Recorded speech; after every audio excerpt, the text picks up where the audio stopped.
dream.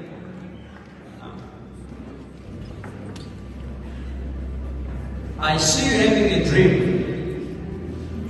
It's like a farm. It's like a winery farm. Grapes. They are the grasshoppers that are everywhere.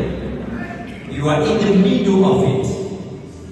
Prophet Ibrahim came into your dream. When he was walking on, the grasshoppers were flying away. God is saying you are the first in your bloodline. He is delivering for the deliverance of others. The grasshoppers are demons, devouring spirits that have been eating breakthroughs from your family. But God gave you a prophet that will bring the grace of Jesus to your house. Freedom begins with you and is going to the entire family.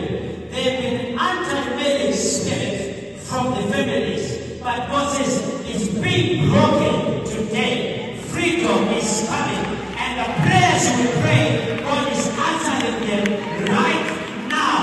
Father, I release fire, power.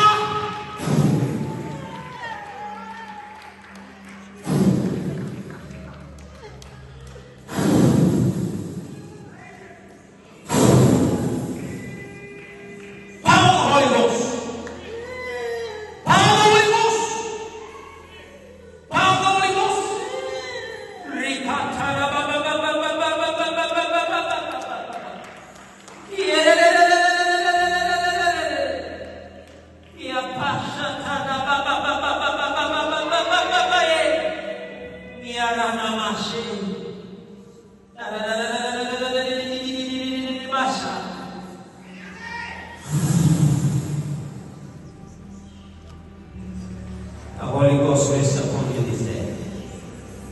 The anointing from heaven rests upon you today. Oh yes. Your prayer life changes from today. Oh yes. You are anointed for great power and a greater future.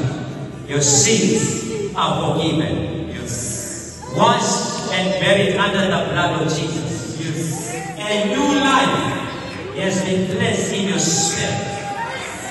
A new season begins today.